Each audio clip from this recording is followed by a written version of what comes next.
Hello, YouTubers. My name is X Factor. Welcome to the beautiful crystal clear waters of Naval Strike, one of the most kick-ass DLCs ever to hit the Battlefield franchise. Seriously, who doesn't want to be on a boat in a beautiful day in some remote location in the world? As I spawn in late to this server, first spawn in, hot UMP 45 action to the back of my head.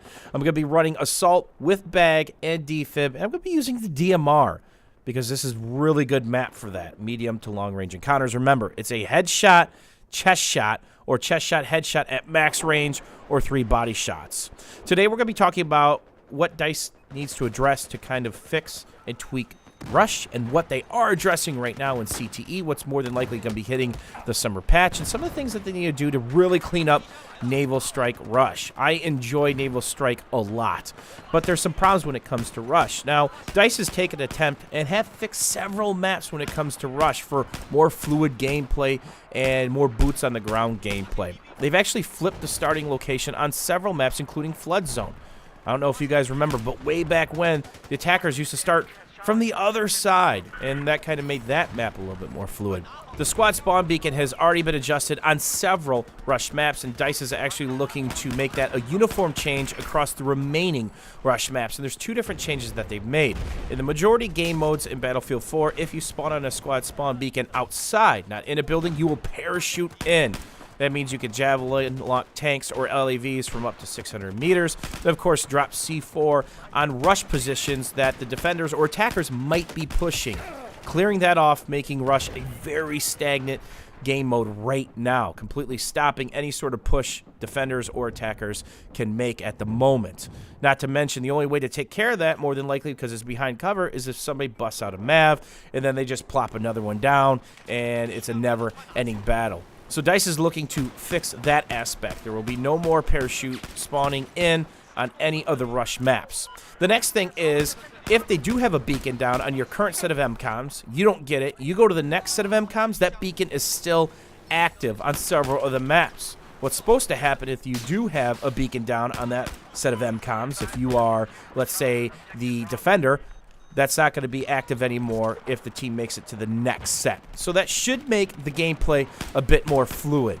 Now, another thing that's been very, very controversial in Battlefield 4 recently is IRV, Fleur, and smoke combination. In Rush, where you have these linear maps and maybe only 2 or 3 choke points at any given moment, people spawn in, they drop smoke at their feet, and they bring up their IRV. Now, right now, flares do adjust your visibility a little bit, but DICE is already tweaking this. In CTE right now, this will be ready for the summer patch. They've reduced the range of the IRV and the Fleur. And now, laser sights and flares absolutely blind the IRV or Fleur user. Now, if somebody's looking at you within about a 15 to 20 degree angle and you are the Fleur or IRV user, you cannot see anything in your optic. It is just yellow or white light. Doesn't even have to be on you.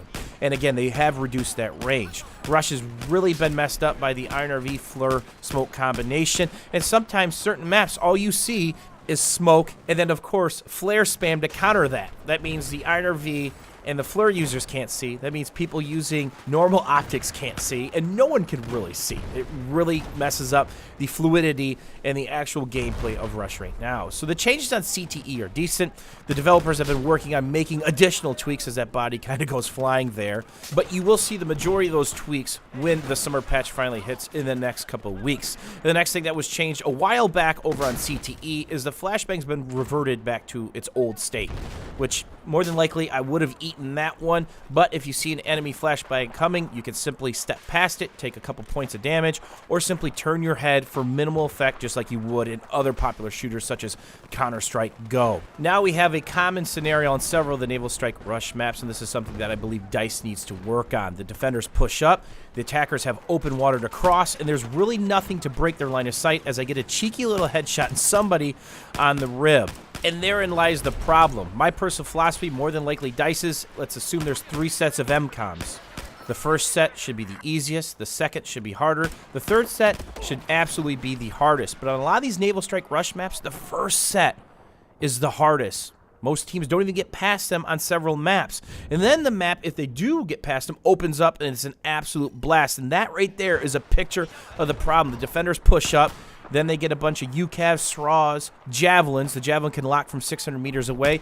What can the hovercraft, the ribs, the attack boats do against that? Especially because the javelin will critical strike an attack boat on the first hit.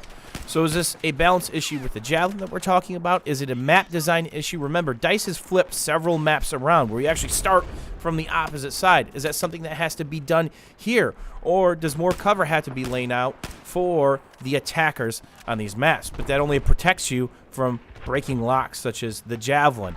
Because more than likely, if it's gotten to this point, the defenders have loaded up on javelins, and you were getting nowhere close to any of these islands, and you're stuck on the remote islands where you're wedged in. The worst thing that can happen to you as a rush team is you get piled into one lane or one part of the map. That means the defenders or the attackers can fan out, set up crossfire lanes, and absolutely pick you apart with very little penalty to them. We simply spawn back. That's our penalty because we are right here as the defenders, and the attackers cannot get anywhere close. So is that a line of sight problem? Is it a map design problem? Would you move where the MCOMs are at? Is it a javelin problem? What do you guys think should be done to fix Rush, specifically on Naval Strike maps? And there's only 2 or 3 of them that have this problem. Naval Strike Rush can be an absolute blast once the maps open up. This problem really doesn't present itself except for the starting point on several of them. What do you guys think about what DICE is doing to the spawn beacon? They've already done on several maps. They'll continue to do on the rest of the maps. And you're excited to see some of the changes to the way flare laser sights affect FLIR and IRV optics. Is a range reduction enough? Do you like that it has a blinding effect? Let me know what you guys think down below, because all this has drastically changed the way Rush plays, and when these changes go into effect, it will drastically change the way Rush plays again. As always, guys, thanks for watching. Thanks for hanging out. We'll see you guys soon.